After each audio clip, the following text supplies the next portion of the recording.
uma equipe que atinge essa maturidade no seu jogo, mas que passou por tantos percalços na temporada, que é um trabalho de sobrevivente, né? A gente até conversou aí no Troca falando sobre essa indagação, né? Uma pergunta que cabe para o Raí, o Alexandre Pássaro, enfim, né? A diretoria do São Paulo, que pode dar uma resposta um pouco mais contundente a respeito.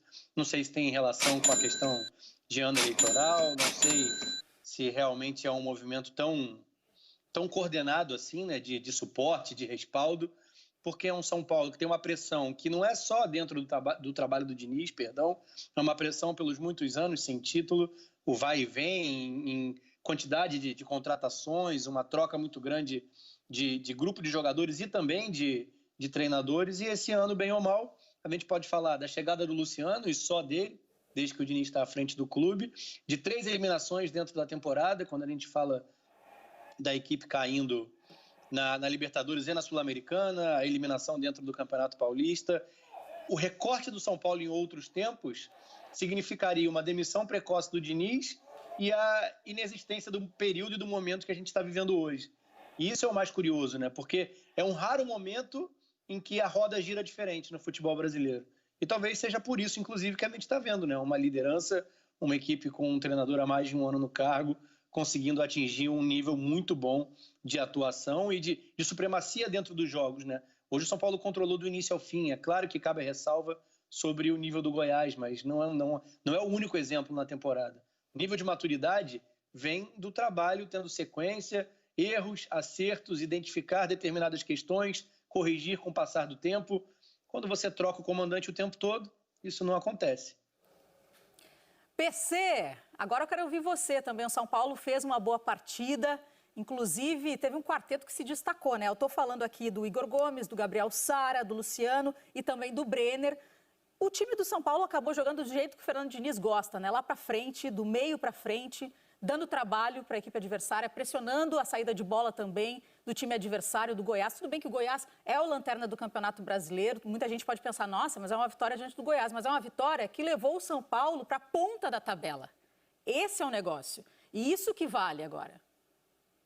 Salve, Karine, salve, Rafa, salve quem nos acompanha. Karine, para você ter uma ideia de como é boa essa fase do São Paulo, a última derrota do São Paulo foi no dia 3 de setembro, para o Atlético Mineiro.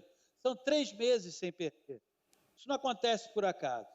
Quem acompanhou o jogo de hoje, eu, Rafa, você, quem está nos assistindo, viu um São Paulo que foi dominante o tempo inteiro. Não deu a menor brecha para o Goiás sequer pensar em emparelhar o jogo. O primeiro chute do Goiás a gol foi aos 35 minutos do primeiro tempo. O terceiro gol do São Paulo, marcado pelo Hernanes, sai com o Daniel Alves roubando uma bola no campo do Goiás.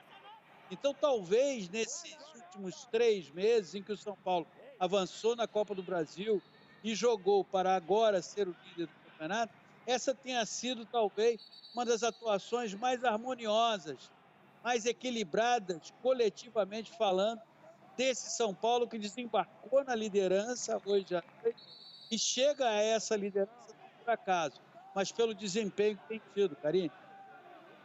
Interessante que o São Paulo, ele teve uma posse de bola de 59%. Não é uma posse de bola tão alta assim, porque o Goiás também teve posse de bola. Mas posse de bola é uma coisa que a gente fala bastante aqui no Troca, mas não significa que o time, por exemplo, jogue bem e faça gol. Pode ser uma posse de bola, por exemplo, do zagueiro ali com o goleiro, só ali na saída de bola, aquela coisa toda que a gente já comentou bastante.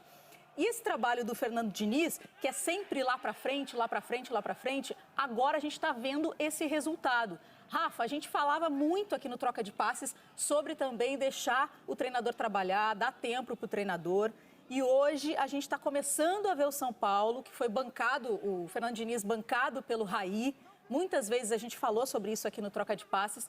Agora, justamente nesse momento em que o Campeonato Brasileiro está ali com a tabela ainda achatada, o São Paulo começa já a despontar e sai à frente, pelo menos 2 pontos. Eu sei, ainda tem vários jogos no final de semana, tem 9 jogos no final de semana ainda para a gente também acompanhar, dessa 24ª rodada, que abriu na quarta-feira, né? Porque esse jogo é válido pela primeira rodada ainda atrasada do São Paulo. Então, o São Paulo ainda tem, digamos, o Botafogo, que pode ainda conseguir aumentar essa vantagem diante do Atlético Mineiro. Claro, temos que ver como o Galo vai se comportar no final de semana. Flamengo também tem clássico pela frente. É bem por aí, Karine. O São Paulo ainda tem, no meio da próxima semana, o seu último jogo a menos do que a rodada do campeonato. Não a menos do que todos os clubes, porque outras equipes também estão nos 22 jogos agora. O Goiás não, né? O Goiás agora está dentro da rodada correta no Campeonato Brasileiro. E o que você falou passa um pouco pela percepção do Diniz, né? Sobre as necessidades da equipe. É um time equilibrado. Vem da detecção de que Diego Costa e Léo não protegiam a área bem o suficiente para que o meio-campo não tivesse um jogador um pouco mais, né, posicionado à frente da dupla de zaga, ali na frente da grande área, também para ocupar espaços, e esse jogador hoje, o Luan, traz esse equilíbrio no setor de meio-campo.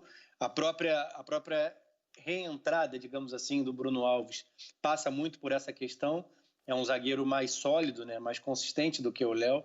E o São Paulo, bem ou mal, não perdeu assim tanta força, tanta agressividade no campo de ataque. Continua sendo uma equipe muito capaz de produzir e até melhor nesse sentido de concretizar as chances que cria dentro dos jogos. O bom momento do Brenner, né, a sequência de jogos, a entrada e a afirmação também do Luciano. Hoje o São Paulo é uma equipe confiante também na frente do gol, no momento da definição. E isso vem exatamente com essa estabilidade, vem com esse respaldo, a convicção no trabalho que está sendo feito. Não é fechar os olhos para a fase negativa, porque com uma varinha de condão, que num estalar de dedos as coisas se resolvem. É acreditar no trabalho que foi escolhido, né? O grande problema no futebol brasileiro é a origem das escolhas, lá atrás, no momento da definição do nome de treinador na comissão técnica, se isso está alinhado ao grupo de jogadores que você tem à disposição, se está alinhado às premissas e aos anseios do clube. Essa é uma questão de identidade que a gente ignora dentro do futebol brasileiro. E deveria ser premissa básica, né? O clube de futebol saber qual trilha quer seguir, né? Qual a trajetória que quer seguir e a partir daí definir o seu treinador.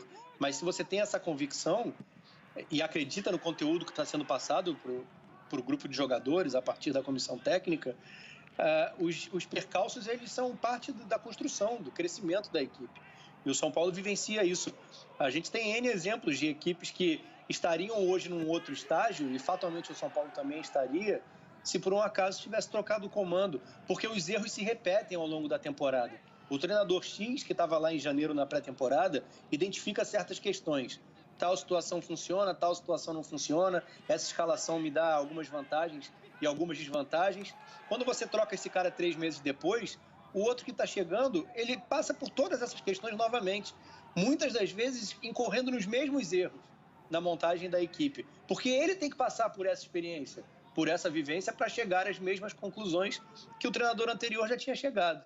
Essa é a realidade de vários clubes no futebol brasileiro, ainda mais numa temporada de exceção como essa em 2020. E o São Paulo corta esse caminho, encurta essa questão, dando sequência ao trabalho e tendo o mesmo treinador que vivenciou os problemas, que vivenciou as eliminações, dando sequência à construção de equipe, né? Por isso que a gente fala em maturidade, por isso que a gente fala em equipe coletivamente bem ajustada nesse momento.